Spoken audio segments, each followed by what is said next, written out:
Mariner Books and HarperAudio present The Nazis Next Door: How America Became a Safe Haven for Hitler's Men by Eric Lichtblau, read by David Vries.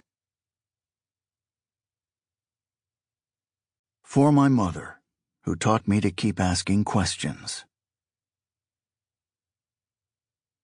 The wrongs which we seek to condemn and punish have been so calculated, so malignant, and so devastating that civilization cannot tolerate their being ignored because it cannot survive their being repeated. Robert H. Jackson, Nuremberg Prosecutor, 1945. It is all forgotten. It's all over. Jakob Reimer, former Nazi SS officer living outside New York City, 1998. Prologue. A Name from the Past.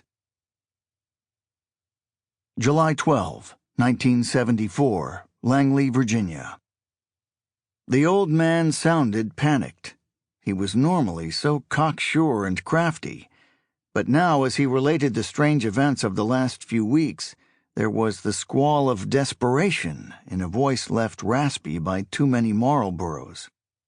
He was in trouble, Tom Zubzokov was telling his long-ago friend John Gruns on the other end of the phone line. Exactly why was still not clear. The words were tumbling out so furiously in Zubzokov's thick Slavic accent that Gruns could scarcely follow his helter-skelter story.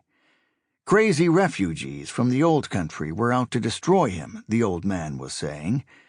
There was something about libelous stories in the newspaper.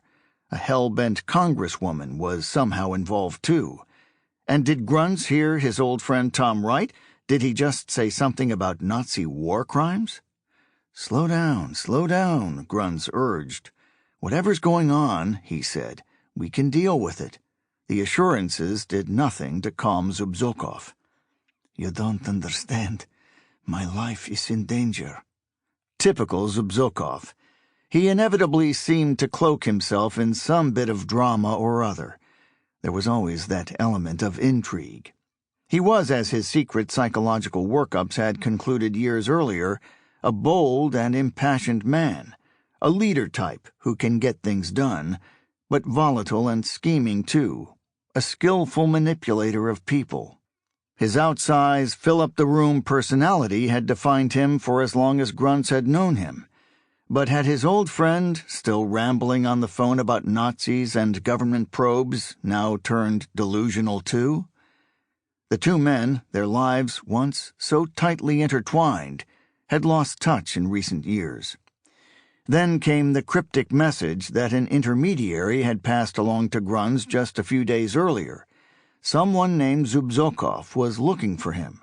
He wanted him to call as soon as possible. It sounded urgent. Tom Zubzokov? Looking for him? It had been many years, 15, maybe 20, since they had last spoken. What could he want after all this time? Zubzokov, nothing if not resourceful, had gotten a friend in Congress to find Gruns's unlisted line and get the message to him. That wasn't as simple as it sounded, since Gruns had a way of making himself hard to find.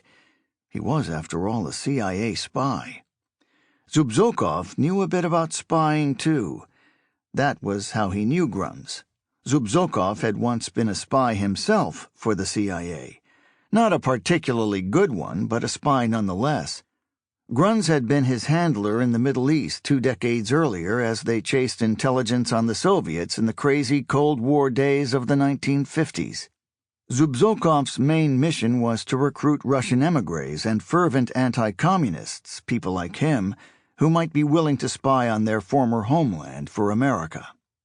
He was always on the verge of turning the next big Russian agent, or so he claimed. It was in the Middle East that Zubzokov had picked up his CIA code name, Nostril, an unflattering allusion to his prominent hooked nose. If he minded the moniker, he never let on. He loved the cloak-and-dagger intrigue of the spy business.